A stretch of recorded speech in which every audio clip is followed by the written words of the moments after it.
Puthenchira government U P സ്കൂളിൽ ഞാനും നമ്മളും ദ്വിദിന സഹവാസ ക്യാമ്പ് ആരംഭിച്ചു. പുത്തഞ്ചിറ ഗ്രാമപഞ്ചായത്ത് പ്രസിഡന്റ് വി എൻ രാജേഷ് ഉദ്ഘാടനം ചെയ്തു. ഇന്ന് സംസാരിക്കുന്ന ഈ സ്കൂൾ ഉൾപ്പെടെ ഈ കാലയളവിൽ ബഹുമാനപ്പെട്ട അഡ്വക്കേറ്റ് വി ആർ സുനിൽകുമാറിന്റെ എല്ലാം നേതൃത്വത്തിൽ 1 കോടി രൂപ ചിലവഴിച്ചുകൊണ്ട് നമുക്കിവിടെ പൂർത്തീകരിക്കാൻ വേണ്ടി കഴിഞ്ഞ ഒരു ചരിത്രം നമ്മുടെ മുന്നിലുണ്ട്.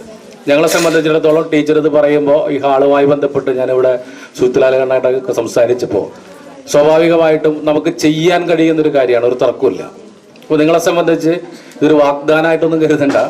പക്ഷേ നമുക്ക് മിനിമം എന്നൊരു വാക്ക് നമ്മൾ ഒരിക്കലും ഉദ്ദേശിക്കുന്നില്ല. മാക്സിമത്തിൽ കാര്യങ്ങൾ ചെയ്തു പോവുക എന്നുള്ളതാണ് നമ്മുടെ ഭരണസമിതി കാണുന്നത് എല്ലാ കാര്യത്തിലും. അപ്പോൾ യു പി സ്കൂളിൻ്റെ ഏറ്റവും പ്രധാനപ്പെട്ട ഒരു ആവശ്യം, ഇവിടെ ഉന്നയിക്കപ്പെട്ട ആവശ്യത്തിനകത്ത് തീർച്ചയായിട്ടും ന്യായമായൊരു പരിഹാരം കുറഞ്ഞ സമയപരിധിക്കുള്ളിൽ ഹാളിൻ്റെ കാര്യത്തിൽ ഉണ്ടാകുമെന്ന ഒരു ഉറപ്പ് ഞാൻ ഈ മീറ്റിങ്ങിനകത്ത് നൽകുകയാണ്. എം പി സോണി അധ്യക്ഷത വഹിച്ചു.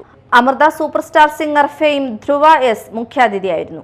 Panchayat vice president Sajitha Sunilkumar, block മെമ്പർമാരായ K V Sujith Lal, Romy Baby, P K Sharafuddin, C N Pradeep Kumar, പ്രധാന അധ്യാപിക എൻ എസ് സുനിത, ജോപി മങ്കടിയാൻ, രഹന സഞ്ചൽ, സുമ ഉണ്ണികൃഷ്ണൻ, ഗിരിജ രാധാകൃഷ്ണൻ, സിനി റഹീം, ജസീന ബദ്രുദ്ദീൻ തുടങ്ങിയവർ സംസാരിച്ചു.